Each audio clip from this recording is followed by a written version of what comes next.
Qui pourra dire les merveilles encloses dans cet acte de notre volonté? Ce sont des prodiges inimaginables que ma volonté accomplit lorsque la créature l'appelle à travailler en elle.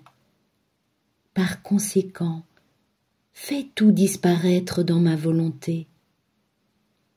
Nous mettrons tout en ton pouvoir, et tu seras capable de tout nous donner, même nous-mêmes. Le livre du ciel, 1er mars 1936.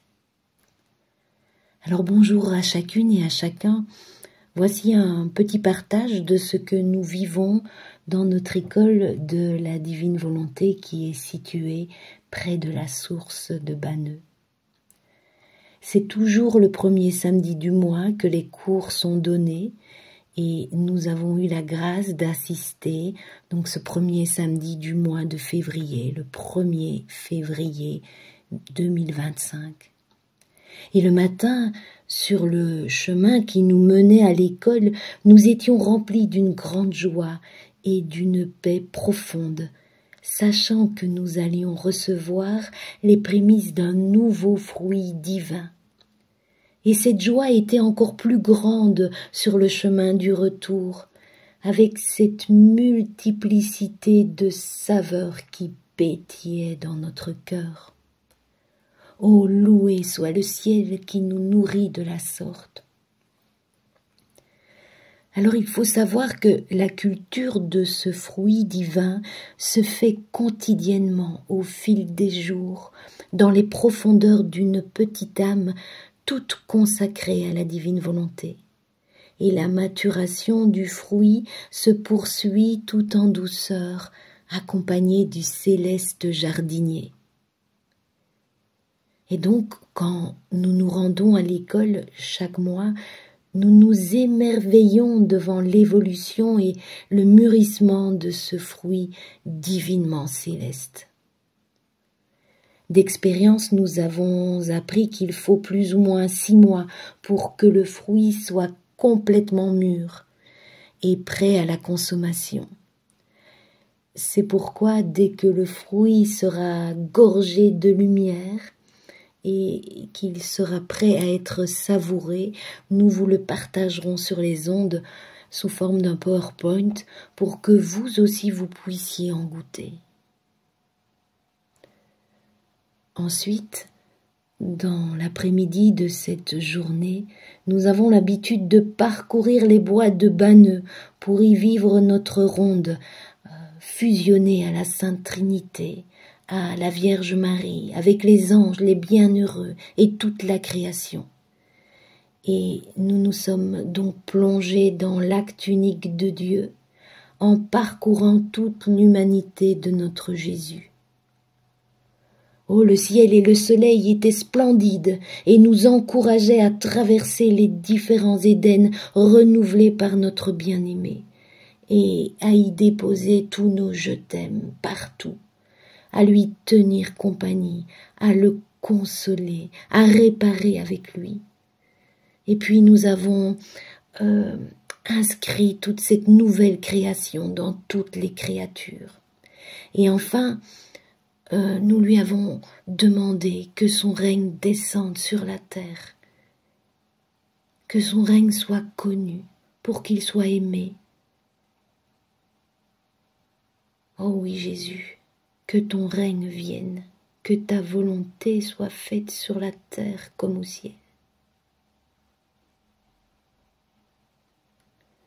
Et puis, le soir, au coucher, sans que nous nous y attendions, notre doux Jésus est venu nous murmurer à l'oreille les paroles du message du 22 janvier 1936 du livre du ciel. Ô ma bonne fille, fille de ma volonté, tu dois savoir que mon amour est si grand que pour m'en libérer, je veux répéter mes œuvres. Mais en qui puis-je le faire? En qui puis-je trouver la place ou les enclore pour me sentir aimée? en celle qui vit dans ma volonté. Lorsque la créature fait sa tournée dans mes œuvres afin de les connaître, de les aimer et de les appeler, elle les reproduit en elle et forme ainsi le théâtre de nos œuvres. Et combien de scènes émouvantes! Voilà le ciel qui s'étend, le soleil qui se lève dans toute sa majesté, la mer qui murmure et forme ses vagues comme pour inonder d'amour son Créateur. Voilà maintenant que la créature forme les champs de fleurs les plus belles en leur faisant nous dire son petit refrain « Je vous aime, je vous glorifie, je vous adore » et que votre fiat vienne régner sur la terre.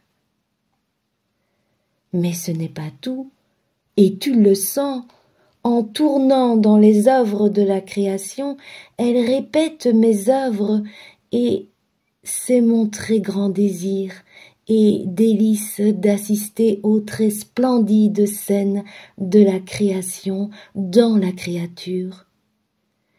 Et lorsqu'elle tourne dans les actes de la rédemption pour les faire siens, je répète ma vie, de sorte que je répète ma conception, ma naissance, durant laquelle les anges répètent la gloire au ciel et paix sur la terre aux hommes de bonne volonté. Et si l'ingratitude humaine m'oblige à pleurer, je pleure en elle, parce que je sais que mes larmes seront payées de retour et ornées de son « je vous aime ». C'est pourquoi je passe pour répéter ma vie, mes pas, mes leçons, et lorsqu'il me renouvelle les coups, les souffrances, la crucifixion et la mort, je ne souffre jamais en dehors de cette créature, mais je vais en elle pour endurer mes souffrances, la croix et la mort, parce qu'elle ne me laissera pas seule, qu'elle prendra part à mes souffrances et restera crucifiée avec moi, et me donnera sa vie en échange de ma mort. C'est ainsi que dans celle qui vit dans ma volonté, je trouve le théâtre de ma vie, les scènes émouvantes de mon enfance et de ma passion. Je trouve les cieux qui me parlent, les soleils qui m'aiment, les vents qui gémissent d'amour pour moi. Bref, toutes les choses créées, réunies pour me dire un petit mot, un « je vous aime », un témoignage de reconnaissance. Mais qui les fait parler? Qui prend la voix de toutes choses? Celle qui vit dans ma volonté. Ma volonté la transforme au point qu'il n'y a pas d'amour qu'elle ne donne, ni d'œuvre que ma volonté ne puisse répéter en elle. Ces créatures peuvent par conséquent se dire les vies de ma volonté et les répétitrices des œuvres de leur Créateur. Amen. En union de prière dans ce prodigieux chemin de la divine volonté, votre petite sœur Marie-Bénédicte.